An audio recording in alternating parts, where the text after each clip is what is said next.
Hey, everybody. It's Tuesday night, which makes it roughly 48 hours, maybe a little less, before NBA Finals Game 1. But hey, until then, we have a lot to talk about. We've got Stanley Cups tomorrow night. The Yankees are playing the Red Sox, or played the Red Sox. We've got House of Cards Season 5 is out, and I've tried to watch that. I say try to because when I say try, I mean to watch House of Cards is a binge watch exercise. It means, for those of you who don't know what binge watching means, it means you watch the whole doggone thing, which is hours. I don't have the time of the day to do that. I mean, I prefer not to take it. So I watch it in bits and pieces. Awesome show. Hey, how you doing, Steve? And a little, first of all, comment here about the current state of affairs. Tiger Woods officially was not drunk. Hey, Octavio. Hey, Barry. Tiger Woods was not drunk. He did not have a lick of alcohol. Nothing. Okay? And did you notice how once it was announced that he didn't have alcohol, the media died down? It's like, oh, they were so excited that he was in trouble. And it's like, oh boy, Tiger Woods is in trouble. Oh, it's not criminal. Boy, I just really want to put a black guy down, you know? It's just like, oh my God, train wreck. Well, not really.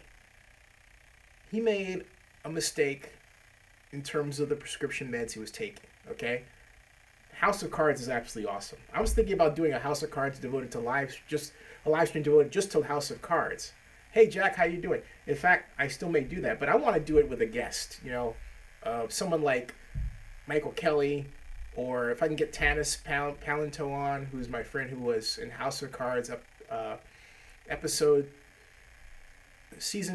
House of Cards episode 24, basically, season 2, and became friends on Twitter, actually. And then she said, would you like to interview me? And I said yes, and I did. And then I took her to dinner 21 in New York in 2014. That was a blast. I don't know why I did that, but yeah, it was a thumbs up. That was a blast. I don't care if it looked dorky. You know, because, hey, sometimes I can be a dorky guy. Hey, Octavio, Barry Lee, ML. And he says, what's his name? The actor, is it Kevin Spacey? Yeah, it's Kevin Spacey, yeah.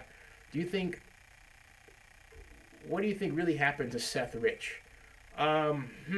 That's outside of House of Cards. I thought you meant Seth at House of Cards. You know, I actually haven't paid attention to that. But I do want to get something out of the way that's commensurate with his title. And that is this.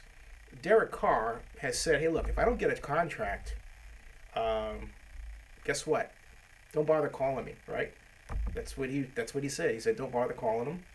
And, yeah, Kevin Spacey's Lex Luthor was great. He said, don't bother calling me. I am having a situation where this is not buffering coming in for me clear. Why? I do not know. So, because it's spinning black. I mean, you guys can see me, right? Everybody can see me?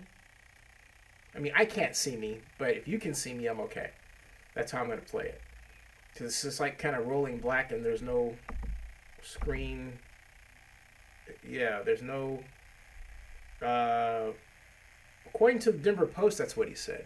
But hold on a second. Can you see me? You can see me, right? It says live here, but not there. And I got 16 watching now. Let me refresh my screen, see what's going on here. This is real disconcert. Ah, there I am. Finally, I can see me. Boy, what a freaking delay. I can see what some of you guys go through. It's like, trudging up the... man. All right. You can see me. I couldn't see me. I was freaking out. You know, us narcissists are like that. We have to see ourselves. I can see me? Yeah. Yes, I said it. I'm a narcissist. Fine, whatever. You know. So, all right. Now, Miguel Rose says, one of Kevin Spacey's best movies was the movie Pay It Forward. And Barry Lee says, tweet sent for the live stream. Thank you very much. Thank you. I'm going to send one too as well. As I said, Derek Carr, all right, Derek Carr had claimed that if he didn't get a contract signed, he was going to play out his rookie contract And what that means, folks, is that means that next year we're going to see Derek Carr as a free agent. That's my prediction. I don't think the Raiders are really in a hurry to sign him. And I really don't. I think they're going to handle him a lot like the Redskins have handled, if you want a model for it, or handling, rather, Kirk Cousins. And you would say, oh. And meanwhile, the Rams' Trumanine Johnson is a holdout. A holdout. And Mark Sanchez, who's with the Bears now, is injured and he may not play. I'm just wondering if Mark Sanchez just hang it up. You know, I'm really thinking about that. I'm just wondering if he should hang him up. Because Mark Sanchez will always be known for one thing. The butt fumble. Okay? I mean, he cannot escape that. That's his swan. That's his epitaph right there. On Mark Sanchez's grave will be written, I was responsible for the butt fumble. That's it. Okay? That's what will be written right there. Okay? I mean, I hate to say it. It's a fact, though. There's no escaping it. There's no escaping it. And Jones wants a franchise tag for Carr. Hello, Donis. And Chilean says, what kind of contract do you think Carr is asking for? I think he's asking for something in the $24 million range. I think he's asking for some big money, even though he told the Denver Post it's not about the money. Octavio says that's not what he says, but Octavio, I've got it right here. I'm going to read to you. Now, this is, you know what the irony is the Denver Post picked this news up, not any local Bay Area media, which shows you the state of media in the Bay Area, right? Now, Sidon says Carr is not going to be guarantee if he wants to be a Raider entire career. And Philosopher King says it's about the money. But Carr says it's not about the money. I'm about to tweet this out right now. And after I do, I'm just putting this out on social media. And after I do, I will share with you what Carr claimed according to the Denver Post, okay? According to the Denver Post. I mean, again, it's according to, there's no video. I would prefer video, okay? But I'm not seeing the video here. So, according to the Denver Post, I'll get that. I'm putting this on Google Plus right now. For those of you not familiar with this process, you might be saying, why doesn't he do this ahead of time? YouTube Live Mobile in its current iteration does not allow you to set up a preview channel. I try to, with that, but so I can't preset all of this, okay? It's the way this thing works, okay? Right now. It'll change because enough of us are calling for it. And it'll change. But all right, now that I've got that tweet out, boom, we are out there and we're rolling. All right. Let's get started. All right. Now, Corvette says maybe Carr doesn't want to move to Vegas. Steve Collins says Carr isn't king on Vegas. City of Sin says Philosopher King. 831 Scott, hello. Donis says it's about the money. Trust me, I agree with Donis. As says Philosopher King. And Miguel Rose says, I hope that Derek Carr doesn't become a free agent next season. The Raiders need to hurry up and resign Derek Carr along with a huge pay increase. I think you mean re-sign. It came out resign, right? You mean re-sign, like re-sign, right? Got it. Okay, now, I am going to go back here and hey, Barry Lee, thumbs up for YouTube Live Mobile. It's not the Live Mobile that's the thing. It's, but I love it. I love YouTube Live Mobile. Now, Tim is a new guy. Welcome, Tim. Tim says, how much has to happen till the Raiders can pull a shovel in the ground in Vegas for it not to happen? Again, that's UNLV. So this is, I'm starting to count the days. I'm going to put up a UNLV watch. All right? So let's play a game here. We know that the first point of contact between Lynn Jessup, Mark Davis, and Las Vegas Sands to build a stadium was January 28th, 2016, right? Okay, so January 28th, 2016, to January 28th, 2017 is 165 days. Right? We can agree on that, okay? So January 28th, 2016 to now is what? So we would say 365 days, and let's do some quick figuring here in terms of, number of days. Say January 28th, 2017 to today is May 30th, right? 2017, all right? So let's see how many days that comes out to be, basically. Maybe Google will tell us right off the bat if I press the button. Maybe it'll do its thinking for me. Here's the calendar, all right? The week numbers, date difference calculator, number of days between dates. Hey, I found a website. Date difference calculator. It tells me the number of difference between dates. It says days between, and it'll say, okay. So I'll put 2017, right? Dash, let's see here. Let's see, January 7th. How does this work here? Oh, I use the American format. So that would be 1/28/2017. Okay, there. And today is May is 5/30, right? 30, 2017. Boom. We set go, all right? And it tells you the date difference is 122 days. So, all right. So we take that 122 days, and we've got, let's see, 122, 7, and 8, 7, and then 3, 487 days. Okay, so there we go. We've got 487 days. All right, 487 days since Raiders and UNLV have not had an agreement. All right, there. Okay, that is the problem. So we're gonna have a UNLV watch. Click, click, click. Right? There's your answer. That's not happening, or a court injunction, which I'm telling you, a court injunction could happen because, there's talk about the situation. A lot of the people who are in a position to make the decision are being very quiet about it.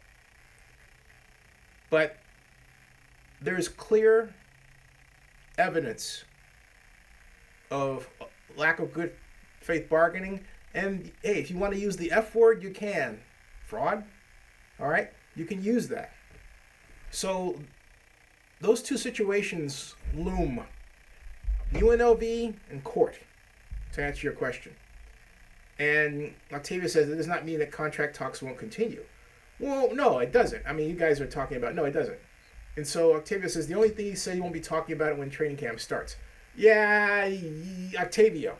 All right, I'm going to read exactly what he said, and because this is a good, as well as good arguments to have, right? And this comes from the Denver Post today. Derek Carr says no extension if not done before. And this is by a guy named Josh Dubois. This is actually from the Associated Press, but the DP printed it. So it goes like this: Derek Carr is confident he will have a contract extension before the Raiders report to training camp at the end of July, which is a lot of time. That's 2 months. We're just talking about the end of May. If for some reason that doesn't happen, Carr said he would play out the final year of his rookie deal in 2017 this year, rather than to negotiate a new contract once camp has started, and his focus is entirely on the upcoming season, which makes sense.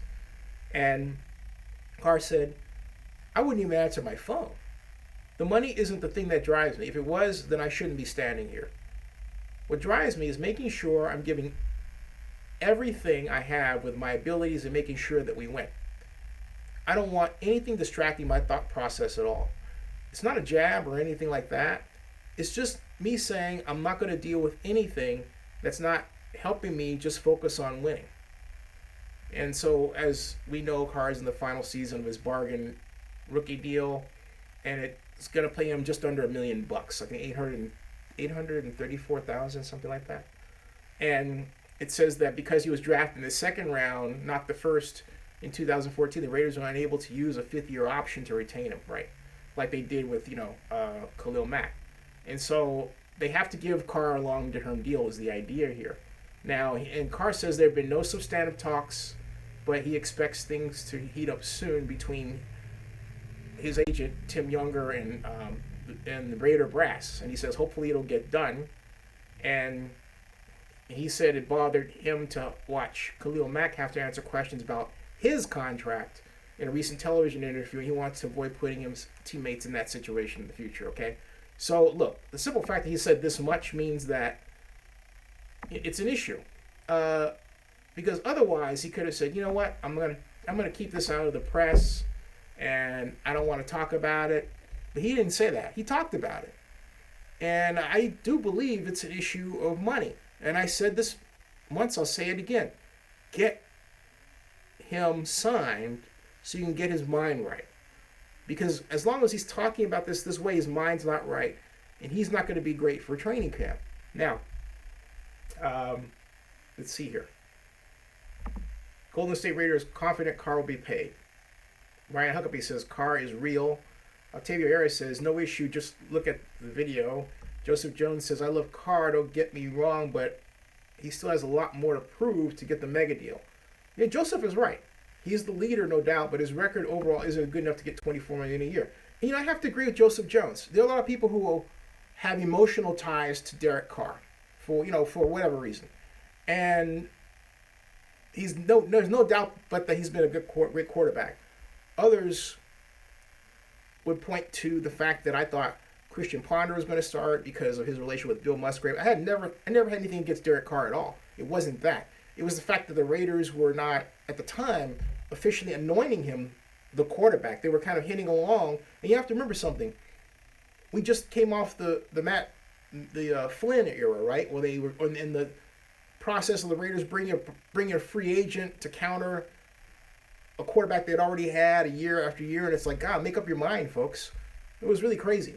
So I think at one point, 11 different quarterbacks during the Terrell Pryor era when they were really schizophrenic about who they were going to start at quarterback. It was crazy.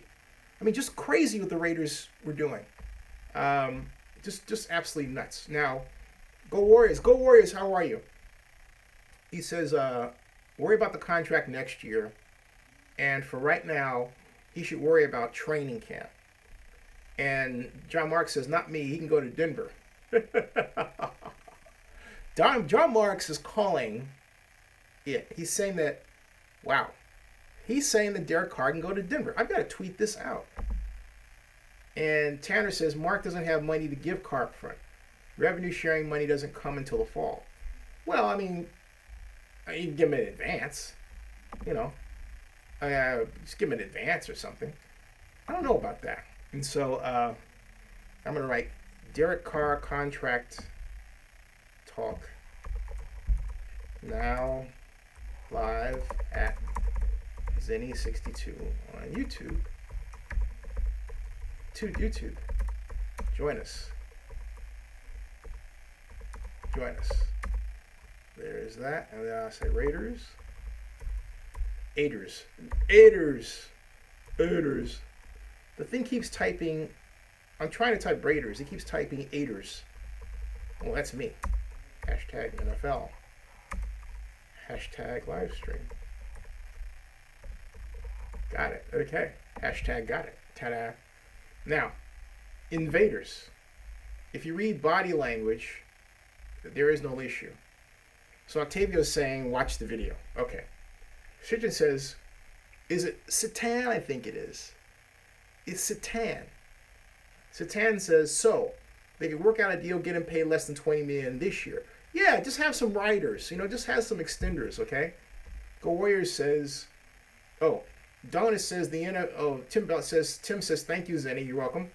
And Donis says the UNLV stadium situation will get resolved. I am just simply pointing out what is. What is right now, it's not resolved. Okay? You can guess and have faith in people. I'm only telling you what is. That is what is up. They don't have forever with this thing. And there's a big issue to be handled there. Thank you, Golden State Raider. Now, Go Warrior says Bronco fans here in Denver would love to have Derek Carr, but it won't let it happen. You guys have Paxton Lynch. You have Paxton Lynch. Again, I repeat, you have Paxton Lynch. What the is wrong with you? Okay?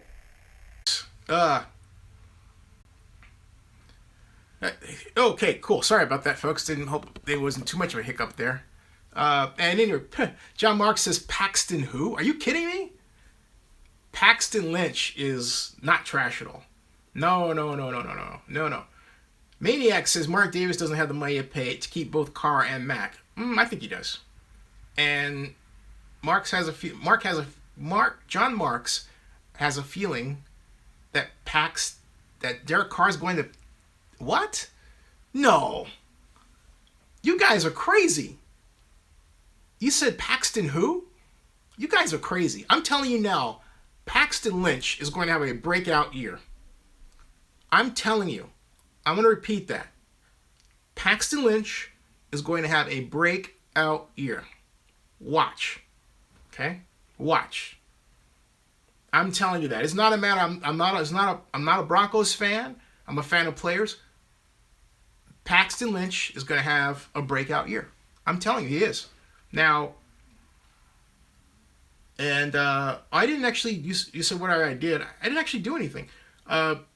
Scully Raider News and Vlogs. Isn't there a problem when the Las Vegas Gaming Commission with gambling Isn't there a problem with the Las Vegas Gaming Commission with gambling or the rules change?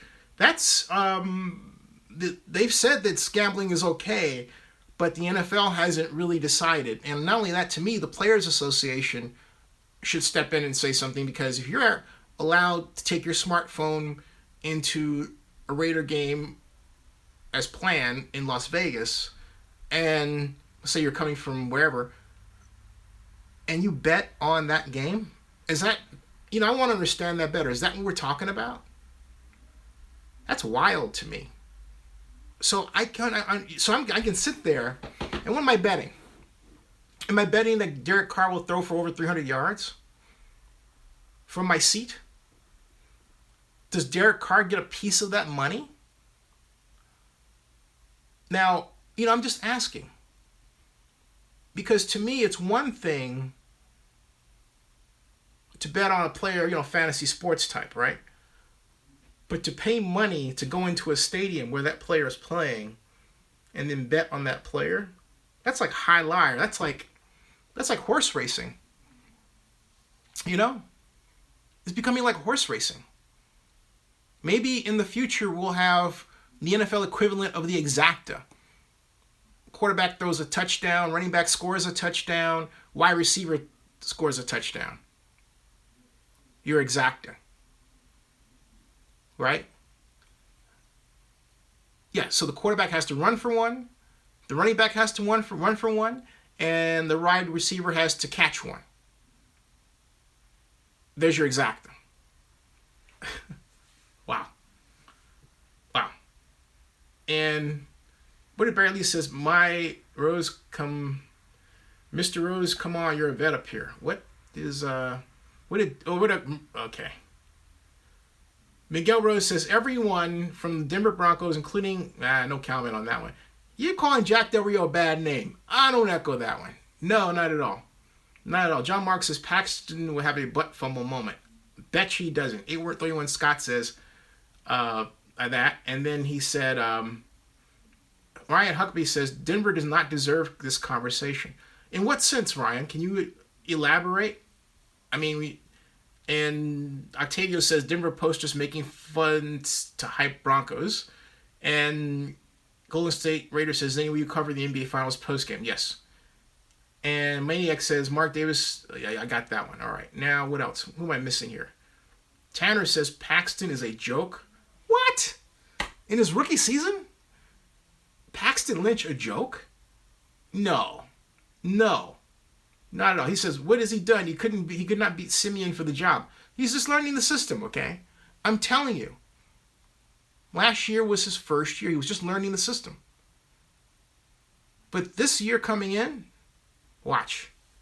I mean, he will. Golden State's ha. Boy, you guys are funny. And he says, let's see here. John Mark says, Citizen says, can't you just do that anyway? Not on your smartphone. Bet on the game as the game is happening in your seat. No. Not the way that they're talking about, gambling, where you bet and you get, as I understand it, no. John Mark says gambling is just wrong straight up. Octavio says Carr made the starting job season 1. Yes, he did. John Mark says Paxton Lynch will have a breakout preseason. You guys. Joseph Joe says, remember, Zenny, that there's a TV delay so you can relay info via cell phones to anyone who is in casinos. Right, what kind of information, though? And is that the whole point was, look, here's the thing. It's not a question of whether or not you can, technically. The question is, does the NFL want that? I'm not arguing what's technically possible. Far be it from me to do that, being a guy who's been a first user of tech and had started a tech company, sports business simulations, right? No, not in Zenny 62 Media, Tech Media. No, not at all. One moment, please. Far be it from me to argue that something can't be done. It can be done. My point is, what does the NFL want? My question is, what does the NFL want? And that answer has not been provided yet. Okay? Now, Mariota's better quarterback than Paxton Lynch? Well, right now, yeah. But Mariota's not better than Jameis Winston. I'm sorry. He's just not. And you say you take Mariota over Lynch. Octavia says, got my tickets for Miami games, Zenny. I need help hooking up to meet the players before the game. Okay, but I'm not your guy. Ryan Huckby says, Denver and Raiders do not get along. That's what I mean. In Denver, we do not talk QBs. Okay. Octavia says, Carr made the starting... Okay, I got that part. Now, Golden State Raider, I'm actually sipping water. In fact, it's Kroger purified water. See that? Or like, if you ever watch The Player with Timothy, not Tim Hudson, the fellow that was married to Susan Sarandon for a good stretch of time, Tim Robbins. The person he played, Steelhead, always drank barrel spring water. Just a little trivia note.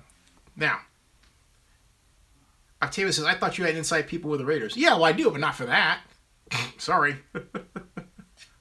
And Mariota has a higher ceiling? That's crazy. Marcus Mariota does not have a higher ceiling than Jameis Winston. And I'll tell you why. Let me tell you why, okay? Because Marcus Mariota is injury prone. And he's very system specific. That is, you have to put him in a system that has elements very much like what he ran at Oregon for him to excel. Now, I mean, you say, okay, that makes sense. But those maneuvers are very specific to Oregon and not to the NFL. Winston played in a classic pro-style offense. He's plug and play. He's been plug and play from day one. Okay? But Mariota, the reason why he had those great numbers starting out his first year was because no one knew what to expect from the Titans, and the Titans threw a lot of Oregon-type stuff at him.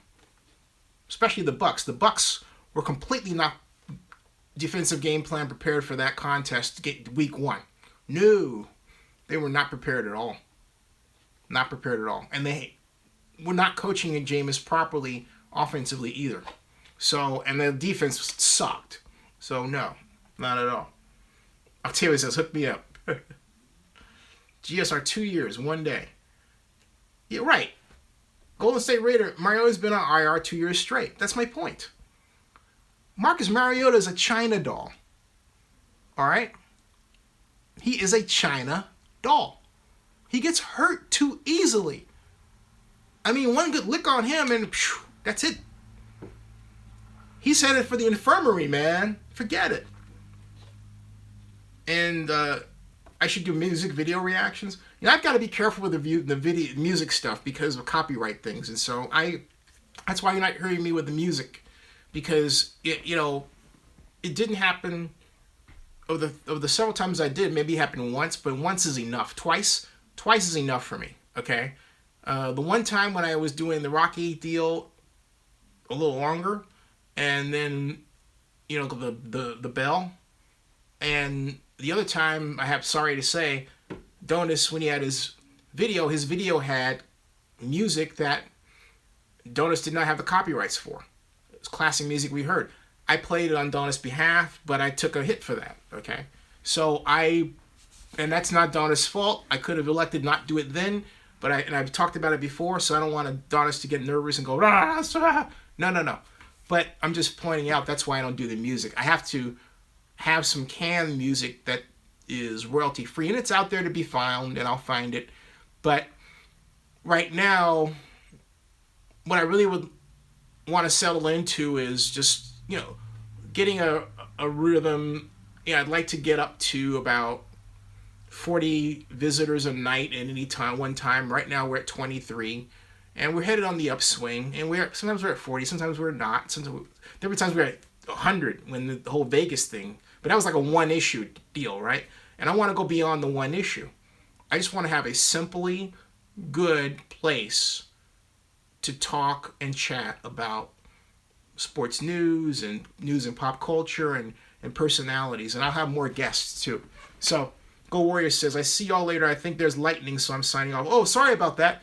Zinni, I got my camera working on Skype. Yay. So tomorrow night stream we can Skype. Not tomorrow night. So I'm going to plan that out, all right? Because tomorrow night I have something else planned. And I want to get a group of you. But again, if I have anybody on that's part of the normal stream, all right,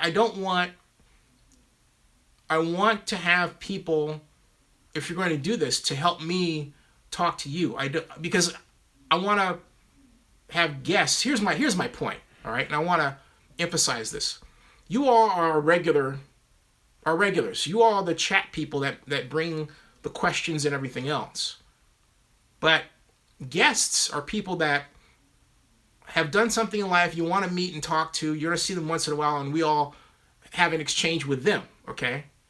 So if I make somebody a constant kind of guest, then the conversation becomes between us and not between the chat people and getting their comments. And I experienced some of that when I was talking with Donis and Go Warriors. It was like us, where I'm used to reading what you all say. And I want more than one person reading and having that interaction rather than shutting you all out. And I sensed that was happening, and that's why I don't want to do it that way. I apologize. If I do something, all right, what I want is a group of you at once, like 5 or 6, okay? Make it fun. I'll figure out a way to do that. Maybe a Google Hangout or something like that. But that's what I prefer, because I don't want someone to feel that they're more important than somebody else. Does that make sense? Am I making sense to anybody? Bueller? Yeah, see, Golden State Raider he goes, yeah, you're right, Zinni, unless the guest is high rank. And I'm not trying to put anybody down. And, I hope it's not taken that way. It's just, I feel this exchange, this live chat is the lifeblood of what we do here. And this is fun. And, Corvette says, Jack Del Rio, not soft. He runs a tight shift. He does. He was a tough player, but he's smart to give us over the top. Who knows? Time will tell. I'm pissed he didn't fire Norton Jr. to hire Wade Phillips. Interesting. Golden State Raider says, I agree, we're all equal. Barry Lee says, yeah, I think Google Hangouts can have like 8 guests live at a time. See, that's what I'm talking about, and I'll try that. But thank you, Golden State Raider. I appreciate that because I don't want to hurt anybody's feelings. And it's not, hey John, I appreciate that. It's not like I do what I want, because if I did what I want by myself, it's not fun. It's fun to be able to have this exchange, right? And and Ryan Huckley says, Donut says, I apologize too much. Okay. That's my nature, okay? That is my nature. And Drew says, okay, so we're using that mindset since Hudson was from the Chiefs. He should not be on the team. Ah, interesting. Drew with the thing that makes you go, Benjamin West says, I enjoy this setup. It's more personal and good interaction. Thank you. And John Mark says, you know what? That's okay. Thanks, John. And Go Warriors says, see y'all later. Hey, Go Warriors, do not get struck by lightning. Okay? Just saying, be careful out there, my man. Octavia says, you should do a Skype call with regulars once a week. That's a great idea. I love that idea, Octavio. That's a great idea, like a round table. Or you know what, though? I think, yeah, that's a great idea, a round table. Kind of like a report, a round table. I think that's a great idea. Chair Bailey says, I'm sorry, you're sorry. That's a good idea. That is a very good idea. I think I missed something back here. And, okay. Octavio says, I'm traveling all the way from Panama for the game. He's taking, your 7-year-old. How old are you, Octavio? Octavio's taking a 7-year-old to the game. He would like to see if anybody has some inside information in order to get some autographs. I'll check on that. Joey Fernandez says, so Raiders are finally going to Vegas. I hate it, but it's done. Joey, it's not done yet. Whoa, not done yet. Now, it's not, no Baco on the Raiders ever, says Miguel. And, Drew says, how does it matter? Actually explain that. And I think, what was Drew responding to? Drew was responding to something that Miguel wrote, which is, Drew Glace, it does matter that Jack Del Rio is from the stupid Denver Broncos? Well, how does that matter? Now, wait a minute, I'm with Drew. How does that matter? Del Rio coached the Jacksonville Jaguars for years.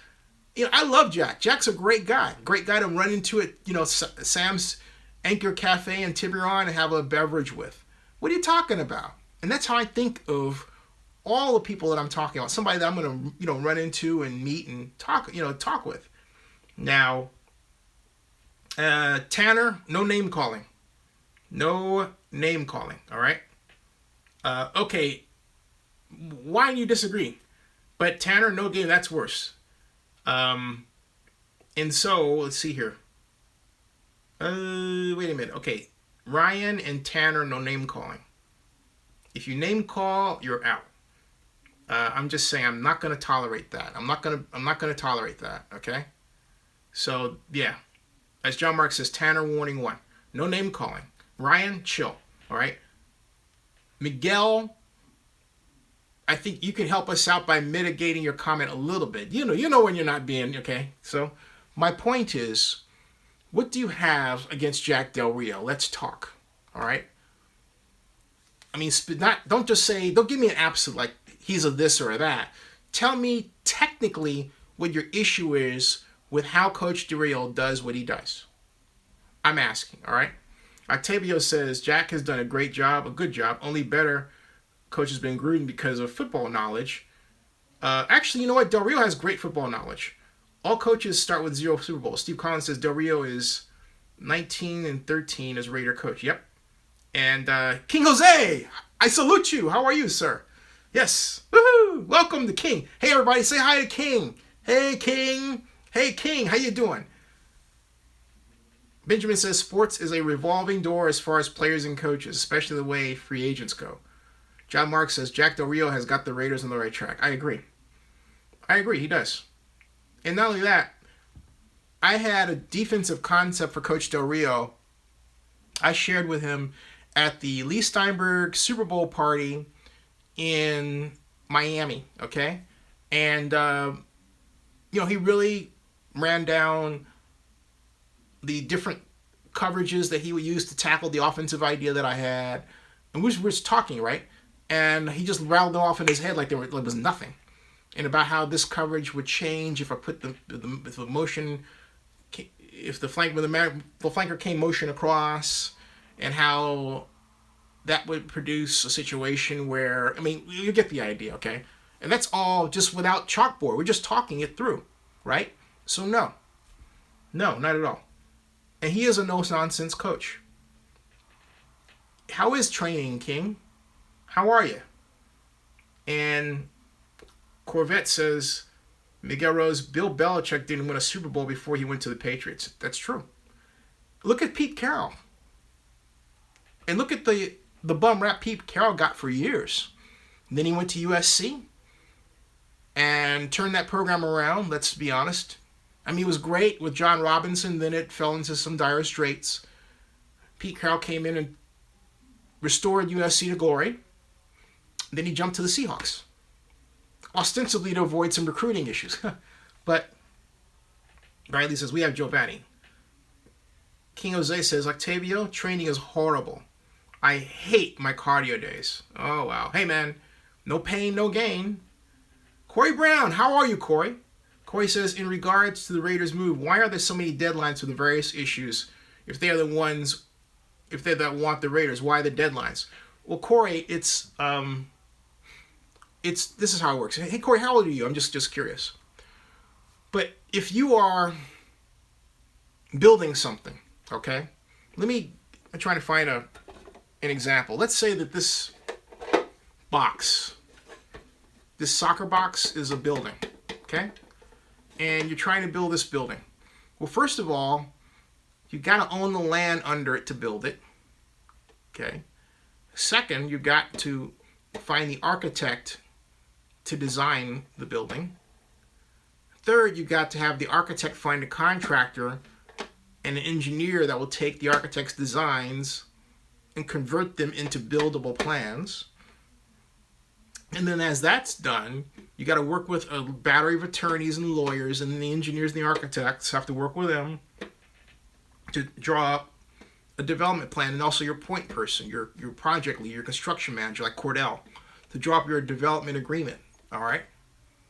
Then you got to work with the politicians to get that approved. Not to mention, to make sure that your zoning is correct in the land area to be able to build what you want to build. So there are all of these deadlines along the way, because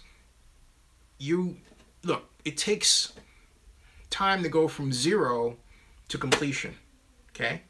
And if you want this particular building finished, let's say 3 years, and you want financing, you have to size your financing to handle that. Why? Because in this building go tenants, and the tenants are going to pay you money that forms the revenue stream by which you run this building and then make a profit, okay? You got to take part of that money and retire whatever private bond issue or public bond issue floated to build this structure, all right? The financial institutions want to see a deadline, a time certain by which this building is going to be open, so that it can expect that it's going to start receiving checks from you based on what your tenants pay you because they're in this building. Oh, and then you got to have a sales force hired to make sure you found the tenants to fill this building, even if you're building it on spec. Does that make sense? So these are common deadlines that have to do with building any building. But then you throw in the deadlines that were put in by the framers of who were sat on the Southern Nevada Tourism and Infrastructure Committee, and becomes even more complicated. Does that make sense? I mean, I know it makes sense to me, but I'm wondering if it makes sense to you. Do you understand what I'm saying? So let's see here. I guess he didn't understand that, but I tried to explain it, all right? And so I'm going back because I got that one. Corey Brown is 47. Okay, Corey, you understand that. Okay, cool. Golden State Raider says, hello, Giovanni. John Mark says, soccer box should say Oakland Stompers. This just happened to be here. I didn't bring this here, this soccer. This has nothing to do with the Dallas Cowboys, this soccer box. I used to think that it did, but it doesn't. It's got stuff in it, all right? It's got nothing to do with, what you think it might. have something to do with, okay?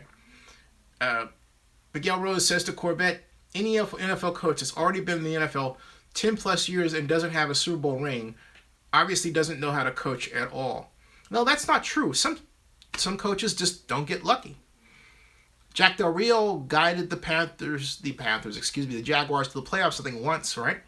So, John Marks, Barry Lee says, I'm getting old. Does anyone remember how much the hotel motel will go up in Vegas to build a stadium? Yeah, it's 88 100ths, excuse me, Barry Lee, it's 88 100ths of 1%. Prior to that, it was 0.7%. It was raised a little bit. My contention is that it should be 1.4%, which gives them a nice cushion and waterfall, and they don't have to turn around and worry about what the numbers are going to be. In fact, speaking of which, this is getting into May, right? So I think the May numbers are due, aren't they? So we should be getting into some new numbers for reporting. Hey, I haven't heard anything. Whoa, wait a minute.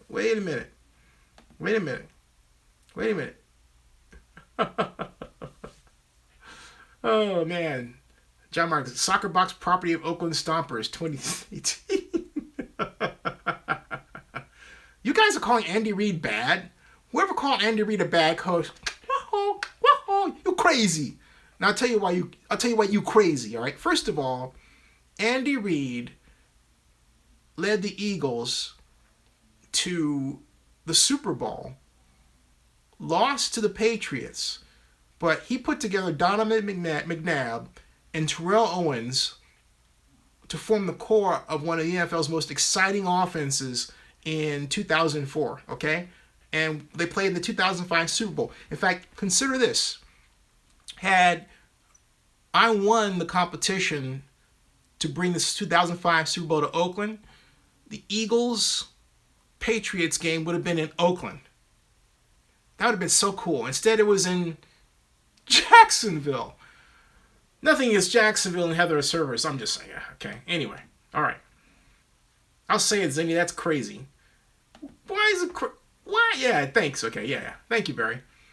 Miguel Rose says it was all Jack Del Rio that the Raiders, the last two preseasons. Miguel says that, wait a minute, I'm going to flip this around. Miguel blames Jack Del Rio for not getting the Raiders to the Super Bowl. I blame, frankly speaking, the fact that, look, a combination of things. Players, money, scheme. Peyton Manning and the Broncos having DeMarcus Ware and a fantastic defense. I think had a big reason to do that. I mean, let's face it, the Raiders don't play football in a vacuum. There are other opponents. You have to give credit to those opponents. But let's give credit to how very well, Jack Del Rio brought the Raiders back from oblivion. I mean, I think we can all agree on that, okay? I really do. I think we can all agree on that one. Golden State Warriors says, that was crazy, Miguel. And Drew Day says, so you're a bad coach. If you don't win a Super Bowl within 10 years, Tony Dungy would disagree with you. Yeah, but see, here's the thing. Tony Dungy, let's just check these records here. This is interesting. May over June 1st. All right, let's check this record here. I'm going to check. And first I want to say Andy Reid record. And sorry, I'm typing this. I'm probably going to miss some of your questions here, but Andy Reid record statistics and category ranks according to Pro Football Reference. And he was born March 19th, by the way, 1958. He is 59 years old, born in Los Angeles, California. And his full record is, coaching results. He's coached since 1999. And he's coached, 18 years total. His win percentage is .602. All right, .602. He has had 23 playoff games, 11 wins and 12 losses. His one-loss percentage is .478. There, okay? So there you are. That's it. He's been with Philadelphia and Kansas City. So he is a winning coach. He has coached 18 years, and he has marched his team to the NFC Championship, I believe, once. All right, and that was the Eagles in 2004. All right, they won 3 playoff games. They won 2 playoff games, and they lost the Super Bowl out of the 3 games. All right, so he got them to the Super Bowl. You have to give coach credit for getting his team to the Super Bowl. Now, okay, so I'm going to write that down, all right? Andy Reid point is .602 winning percentage.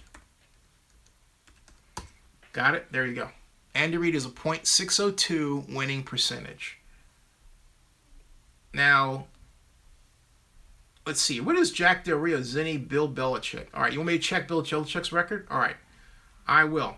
Benjamin West says, do you feel Oakland Sports Authority, the Joint Powers Authority, will extend the lease into 2019 because the Raiders sold tickets for the season so quickly? They will extend it, but not for those reasons. But yeah, they will extend it. And it has a lot to do with the relationships of the people that are in charge. The Raiders have a lot of great relationships in Oakland, particularly with the Joint Powers Authority, and yeah, with the city of Oakland and the county of Alameda. So yeah, those relationships are still there. Okay, don't make any mistake about that. Now, Octavio says that Miguel is nuts. No name calling. Well, I get what you're saying. It's not that he's saying that Miguel is nuts. He's saying that Miguel's idea is nuts. We all agree that Miguel is a smart guy. We all agree that Miguel is an antagonist. We all agree that we like having Miguel here, okay? So let's just get that out of the way. Miguel Rose says, you're only a winning coach, NFL coach, if you have a Super Bowl ring. I'm saving you, Miguel, because you said is you have, but I knew what you meant, all right? If you have a Super Bowl ring, otherwise you're not a winning coach at all. It's either Super Bowl or bust. Miguel, I disagree. I mean, I understand what you're saying, that, okay, let me put it this way. You're a winning coach. You can't be a winning coach without a ring. But I think that you're a winning coach if you got your team there, even if you didn't win the Super Bowl. Andy Reid, from that perspective, qualifies. Drew Glaze says, so when we win the Super Bowl this year, will your next excuse be he needs to win too? I agree, like, too. That's a laugh. 831 Scott says, Zinni, who do you think is the worst coach to win a Super Bowl? I think Barry Switzer inherited a great team and won by default. You know, I have to think about that because I don't think Barry Switzer is a bad coach. And the reason I say that is because Barry Switzer's record, speaks for itself. In fact, when we're talking about Barry Switzer, let's check that out. Barry Switzer. Barry Switzer. I have a theory about Barry Switzer. I mean, and I understand what you're saying. Switzer. And I understand what you're saying, but I don't agree. But I'll explain why. His record with the Dallas Cowboys, his overall coaching record, Barry Switzer, is 157, 29, and 4. Again, 157 wins, just 29 losses, and 4 ties. In the NFL, he was 40 and 24 in the regular season, 5 and 2 in the NFL playoffs. That includes the Super Bowl. Okay. Barry Switzer. I'll tell you what I admire about Barry Switzer, and the reason I disagree with you is he has a simple, homespun Southern approach that if you're not from this area or you haven't been here an ample amount of time to get used to the culture, you can very easily mistake that approach for being not intelligent. Don't make that mistake. A lot of people, myself included, prior to spending more time down here, made that mistake with respect to Barry Switzer. Don't make that mistake. Switzer is the perfect example of the statement. He knows the game so well, he can explain a complicated approach simply. And if he can't explain it simply, he's not going to do it. That's why he's able to get the best out of his players. someone pointed out that Barry Switzer had great talent. Well, yeah, you can have great talent, but you can be a lousy communicator and not get the best out of that talent. That was not Barry Switzer. Barry Switzer got a lot out of his talent. All right, now, and so Barry Switzer, Barry Lee likes Barry Switzer's name for obvious reasons. King Jose, what did he say? Bill Belichick is better than Del Rio. Okay, King Jose. King Jose is like very cut and dry. He's like, dang it, he's better. That's it. End of discussion. Why? Let me check on something here. Madden only won one Super Bowl. Yeah. Del Rio's better than... I want to check something. All right. I want to check something here. You guys are blasting poor Jack Del Rio. And I'm not. I am not going to blast Jack Del Rio here. Jack Del Rio. Jack Del Rio. Jack Del Rio. Jack Del Rio record. Here's the Jack Del Rio record.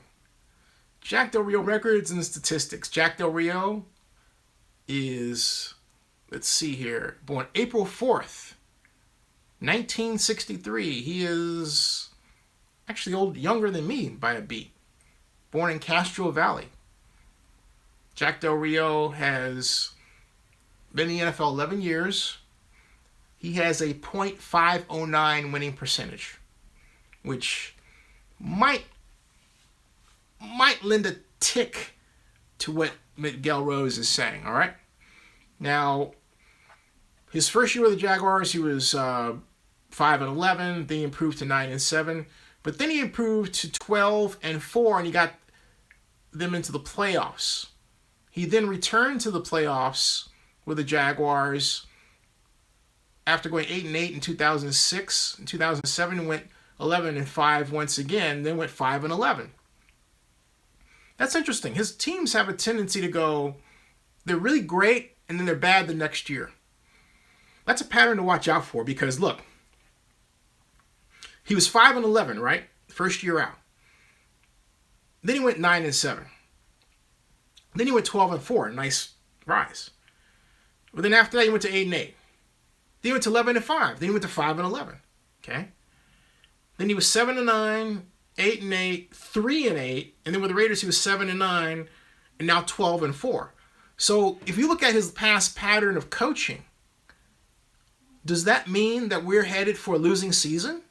Woo! I mean, that's a pattern to consider, folks. I mean, that pattern sticks out there. That pattern sticks out there, all right? Now, I think, all right, I mean, I'm not hating here. I love Jack. I'm pointing out a pattern here. And I have a theory as to why that pattern, Henry, I'll talk about the Tuck rule. Yeah, I think it was a conspiracy, Henry. I'll talk about that later. But I want to talk about Jack Del Rio here. And my point is this. I'm saying that there is a pattern here. Now, I'm gonna exercise a theory about that pattern. First of all, Corvette says Marty Schottenheimer, 200, 126-1, never won a Super Bowl, was a good coach. I hate Marty, but be a Raider hater. I love Marty. Bernard says, come on, Zindy, the talent way better in Oakland. Jacksonville had great talent. They had Maurice Jones. They had Mojo. Okay?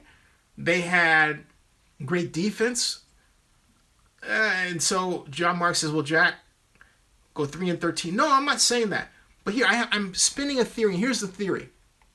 My theory is that for the previous years, that Jack Del Rio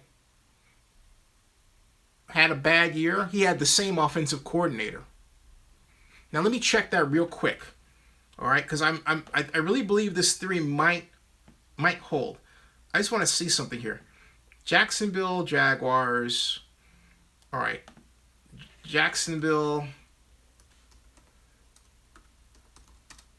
Jaguars offensive coordinator.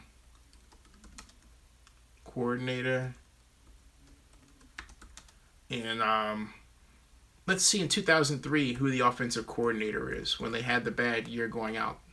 And see how long that person stuck around, all right? Okay. So they've had, the coaches were Bill Musgrave, right? They had Bill Musgrave for the 2003 season, but let's see, did they have him for 2004? All right. For 2004, the offensive coordinator was again Bill Musgrave. All right. Did they have him for 2005? For 2005, the offensive coordinator was Carl Smith. Okay. Now, 2005, they had, let's see, what year they have in 2005. Hold on a second. Let's go back to Del Rio's tagger here. 2005, they were 12-4. Aha. So that fits with my theory. All right. And my theory is this. As long as they went into the season with the same offensive coordinator, they were due for a fall. Year over year, more often. But the year that they changed offensive coordinators, they had an improvement and went 12-4. That was the Carl guy. Now, all right. Actually, Corvette, he was 2 years with Musgrave. He was 2003 and 2004, and the Carl guy came in 2005. Okay, I just checked that. Now, and so here's something else. Let me go back and check that again, because I am spinning a theory here that I think has some legs. All right, and I really do. Now, let's see here. 2005 Jacksonville Jaguars. Oh, if you want, I'm gonna stop at 140 tonight. 2005 Jacksonville Jaguars offensive coordinator. Let's go to 2006. 2006 offensive coordinator was Carl Smith again. He was back, but Carl Smith again. Okay, look, repeating offensive coordinator, bad year, right? Then we had 2007 offensive coordinator. They had, let's see here, Carl Smith. Let's see here. Oh, they had coaching staff changes. Offensive coordinator was Dirk Koetter. They went 11-5. All right. So that's what happened. So every time they've changed offensive coordinators with the Jaguars, they have, right. So after the 2006 season, they fired Carl Smith, who was the offensive coordinator, Pete Rodriguez, who was the special teams coach, Ken Anderson, who was the quarterback coach, and wide receivers coach Steve Walters, and they brought in Dirk Koetter, who's now the Bucs coach's offensive coordinator. Mike Shula was the quarterback's coach. Todd Monken was the wide receivers coach. Todd Monken is now the offensive coordinator with the Bucs. That's how this retread thing goes. Robert Prince was a wide receiver assistant, okay? Now my point is, so yeah, that follows my theory. My theory is that when you bring in a new offensive coordinator, you do better the next year. Why? Because the team doesn't have a book on you. So this year, the Raiders should do as well or better because they have a new offensive coordinator. Keep that in mind. So that's our saving grace. Phew. I didn't want to give anybody the impression I was trying to bring down Del Rio, you know? So, Corvette says, I thought, yeah. So anyway, all right. I'm going to tweet out one more. Let's see, Jack. Let's say talking chat on Jack Del Rio.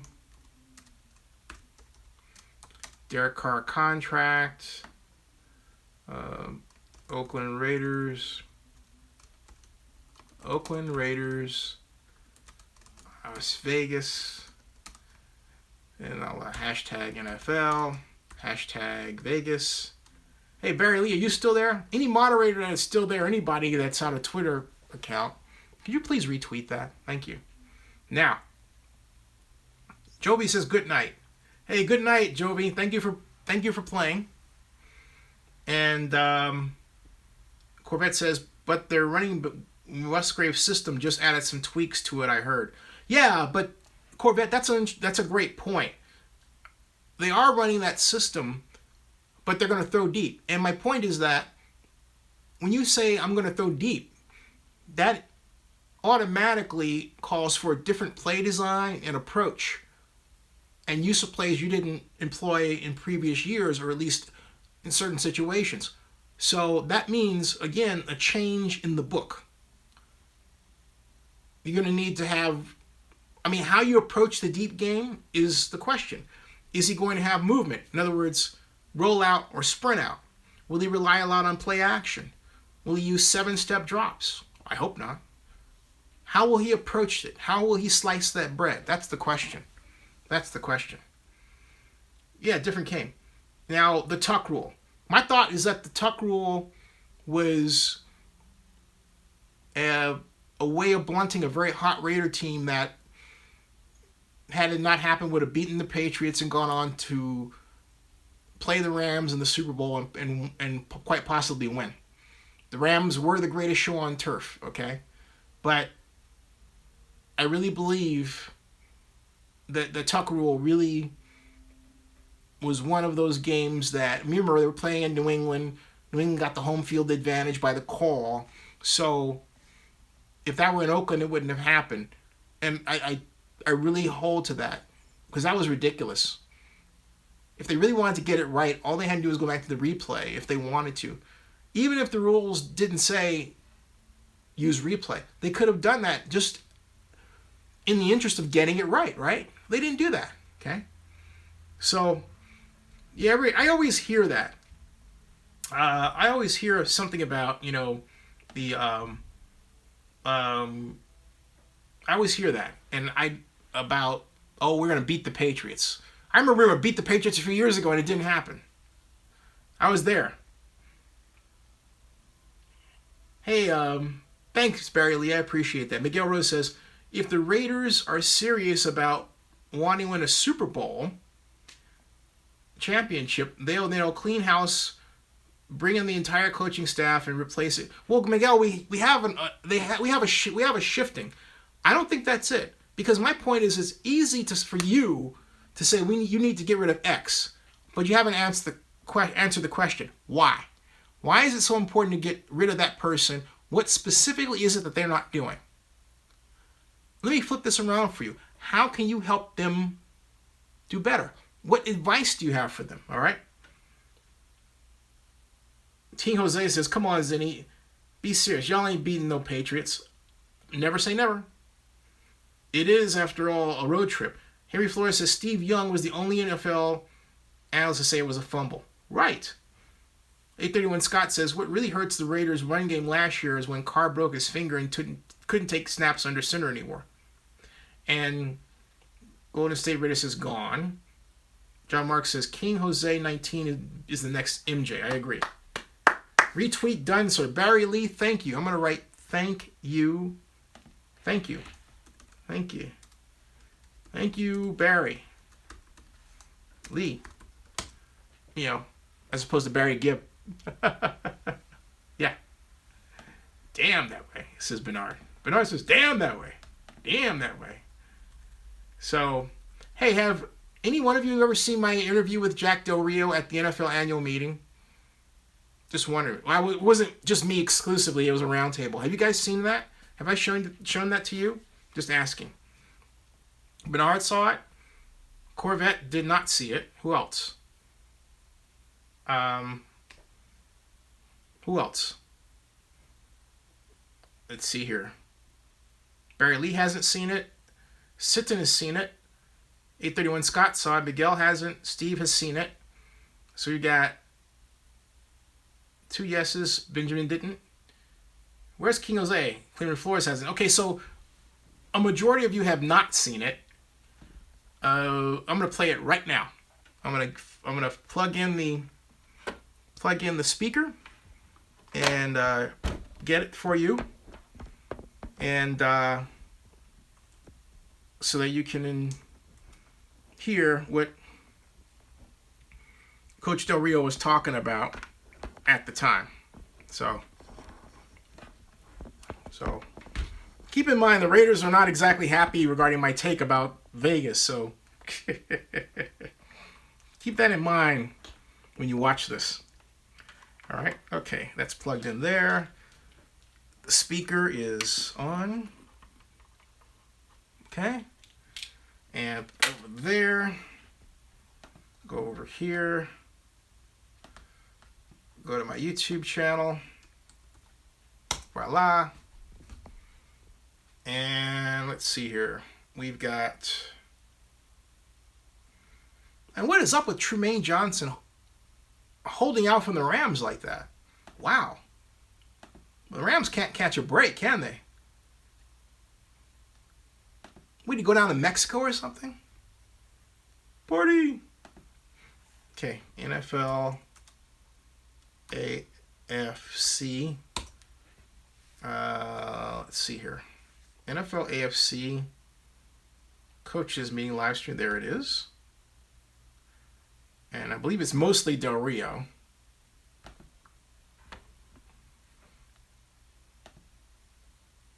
And I will, okay, enlarge that, put that on hold.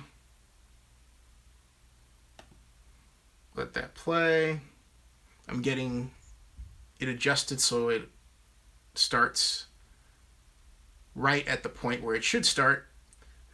Skip the ad, let the ad play a little bit because it's, you know, money in my pocket, right? And let's see here. There is that. Okay, folks, here it is.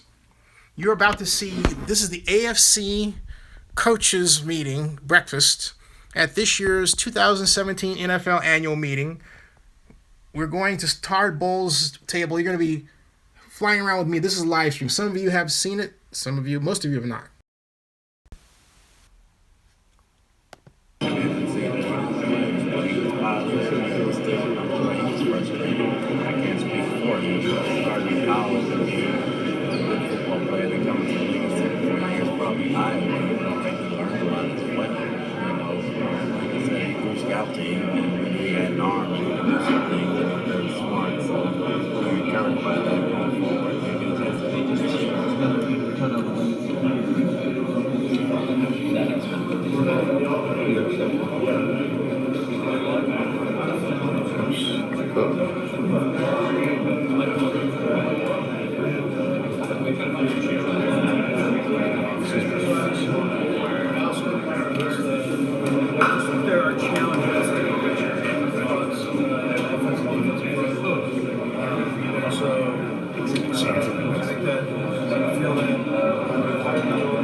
Colorado, and you got it, headed your way. Are you getting out at all? Is it all hunker mentality?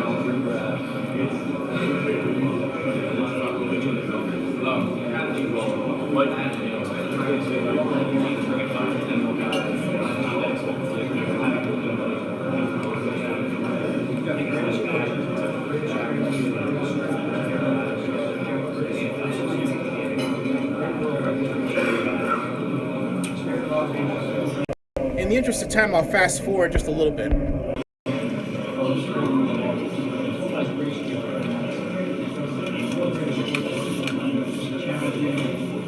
Big emphasis on that.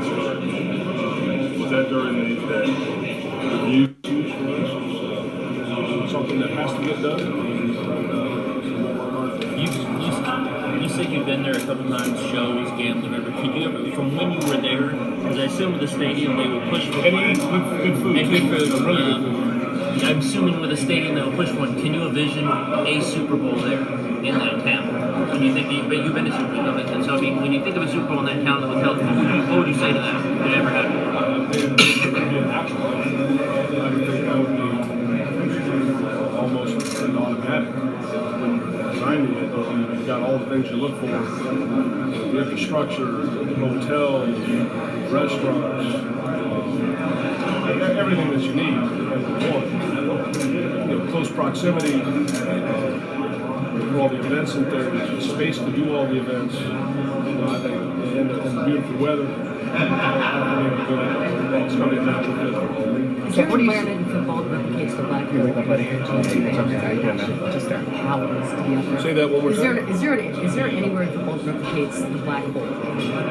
Well, there are other fan bases that are pretty good too. So, obviously we're proud of ours. We love the Raider Nation and the loyal support that we've had for a number of years. And, this past year, to see how they traveled. We took over San Diego. We were very, very loud, very strong in Mexico. And really everywhere we went, there was a presence. And so, when we talk about the black hole, it's not just a location. It's kind of a mentality that our fans travel with, and we travel well. Speaking of San Diego, you do have a lot of displaced fans there, as you do now in other parts, other football fan bases. Would you like to go ahead and take this moment to recruit these former Chargers fans who are looking for a team to claim? Well, we listen. We appreciate the people that support the Raiders, regardless of where you live. Raider Nation is very strong and are very loyal and supporting our team, and we appreciate it. Leslie, could you just speak to this addition of John Pagano, who brings to you? Yeah, really happy to have John Pagano join us. He's got a wealth of experience. Comes from a great football family. He's a bright guy. He's done a superb job, I think, of blending in with the staff and getting a feel for everybody and how they work and how we have done things, and we'll be able to offer up a suggestion or two that we can take, and like we always do, we pull together and it becomes us. And so we have a lot of different experiences, and he brings a lot of that experience to the table. And he's a good communicator. So we're looking forward to having him as part of the Silver Black. Jack, what do you see? Is he just running back class? A lot of depth, a lot of talent. Yeah, go ahead. Go for it. Some guys will probably take off. Guys will probably take off. Come off the board early in this draft. Very talented. That would be a big matchup. And then there's some depth in the group. It's a pretty good draft. But you know better than me. Is John going to work with any position group or together, let's say on like a normal practice day? Yeah, more in the back end. Jack, we talked about what it takes from the perspective of you as a coach to deal with the Vegas issue in the coming year and beyond. Speaking from your perspective as a player, what do the players need in order to focus in and not worry about that situation? Well, players, the number one thing you have to, I think, do as a player, even as a coach, is talk to your wife and kids and educate them. Everybody needs to understand what the landscape is. To me, once you get that part settled, then you can settle back into your job and what you need to do. And we always clearly define the roles that we're looking for and make sure our guys understand that and understand the why, and then we get to teaching and growing and developing. But I don't think you can dismiss that aspect of it. There are wives at home right now that are asking their husbands, and their husbands don't have those answers. So the first thing I want them all to know is that just remember that 30% of the team changes. So don't be worried about what we're going to be doing 2 or 3 years from now. Be worried about take care of your job so you can be a part of that in 2 or 3 years. So it's about the here and now for the actual coach, for the actual player, for the actual product that we're putting out this year. But you can't be blind to the fact that there are families involved, there are people involved, and they need some information. Part of that will be not yet. Have you thought about, would you say to them the first time you get them in the group? I have begun to put those thoughts together. I'm not prepared to say more than I have here today, and that is, that obviously There's a lot of time between the here and the now, and we need to focus on what we're doing right now. So there's really no blueprint to go by here because there's such a time lapse. Other teams that have moved, they move to the next season. Not exactly right. Next season or immediately. Right. So, yeah, it's a little unique. So there's not a handbook out there. If there is, please send it to me. Get it to Will. Will, get it over to me. There's not one out there. But, we will draw on the experiences that we have, the wisdom that we have in the group, and do the best we can to put the plan together and execute that plan. Plunkett told me, in 81, they kind of went through this. He didn't know exactly for sure they were moving, but it was kind of, and he said the same thing. He just the biggest thing was going to one night. For the families. I wonder if you talk to any of those 1981 Raiders that had to go through. Well, now that it wasn't going to waste any time until it was time. Yeah. Now that is going to happen, I'm moving on some of these guys that have experience. And just ask them to make sure we learn and understand some of the issues, some of the pitfalls, some of the problems, just address them and handle them the best we can. There's some that are unavoidable. It's just part of the growing pain. Picking up from where you are and going somewhere. Jack, are you afraid that you might lose your home field advantage in the next couple of years if the fans decide not to support the team? I don't. I can't answer that definitively. I would say I doubt it. I doubt it because I think the first thing we have to do is play well and earn it. I think that's where it starts. I'm banking on us, betting on us doing well, right? So we do well enough, we'll be excited to watch it. And there is that element where there'll be a certain number of people that are disappointed to the point where they can't come and support anymore, and that's understandable. We'll just see what that number is. If that number goes to a lot, then obviously we'll adjust that line of thinking. But I'd be surprised. What kind of a piece that you're adding Cordell Patterson? I'm really excited about CP. He's a gifted athlete. Once he touches the ball, he can score from anywhere. He's excited about what we plan on doing with him in our offense and with our special teams. It's not just a special teams guy. We're going to integrate him into our offense, and I think he's a dynamic playmaker. Hey, Coach, how is the offense going to change after Musgrave? Because one thing I was fascinated with Coach Musgrave is he installed elements of Chip Kelly's offense, and he even played around with some things that Todd Franklin did at Cal. It was pretty interesting, but how is it going to change this year? Yeah, every year it little tweaks, offensive, defensive, special teams, systems, what you're going to do. With Todd being elevated, he'll have his opportunity to impact that. So you're going to give him design that as we go. I give him the freedom to work through it. We've got good staff, Mike Tice, all the different guys on the staff, offensive staff, putting plans together. We'll continue to do that. Look to be innovative. To take advantage of our quarterback and the talents that he has. Do you think with the new OC that we'll see something that looks different? We see that may be different. I don't think it'll. Hey folks, you can watch the rest of it there. It's actually quite long. So I'm going to go back to the stream chat here before I sign off, but I want you to, give you a look at Jack Del Rio there, and you can find that if you go to Zenny62 and type. In fact, I'll just put the link up here so you can actually catch it, whenever you want to. Here's the link, okay? And let's see, it's the NFL AFC coaches breakfast, okay? There, that's it. All right. So, and yeah. That was pretty cool. And so, King Jose, I'm don't come here to fight. No. I didn't.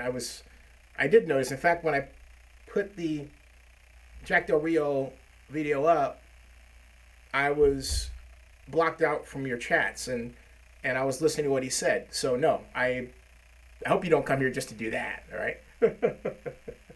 Hey, good night, Benjamin. Appreciate it. Appreciate it.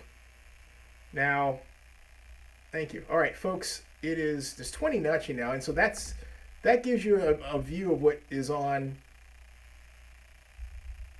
I don't think Miguel is right about the idea that being an NFL coach is easy. That is, nothing can be further from the truth. It is hard. And you have to keep in mind that the fact of the matter is that you'll see a person like Jack Del Rio at the AFC Coaches Breakfast, or Dan Quinn from the Falcons. I have an interview with him. I love Coach Quinn at the breakfast. And they may not be there in the next year or the year after that. And there's a reason for that. There's a great deal of pressure to win now, especially in the modern era. You've got to pull long hours. John Gruden was famous for getting up into the office at 3 in the morning. What time did he go to bed? You know? Dick Vermeil used to sleep in his office. So they're always watching, looking for an edge. The internet and the propagation of football-related information via online makes the job easier than it was in the past in terms of big data gathering for the purpose of determining patterns, right? But that doesn't make it overall easy, because you still have to deal with teenagers coming into the first job of their lives, the first big job of their lives. That makes everything more complicated than it would be if they were 30 years old coming in. Let's say the NFL had a rule saying you can't play until you reach 30. It'd be a different story. So you've got a lot of complications with that, and with injuries and roster changes and combinations and then schemes. And I mean, let's say that you've got one particular play that you know is going to work well. For example, I formation, tight end right, and you've got the tight end on the right side because you have a big blocking tight end that you know can really give Shane Ray or the Broncos a hard time on that side of the ball, and you can work some double team play blocks if you bring down the flanker to down block on the corner linebacker with the tight end, right? And then just scrape off, okay? That complicated relationship that I said to you is destroyed if your tight end is injured and he's your best blocking tight end. You cannot effectively run that play. So as a head coach, you have to figure out quickly how to solve that in the middle of a game. So you say head coach is easy? That's not easy at all. No, not at all. All right, folks, I'm going to sign off. It's been fun. I'll see you all. I said 1:40. I gave you guys an extra treat.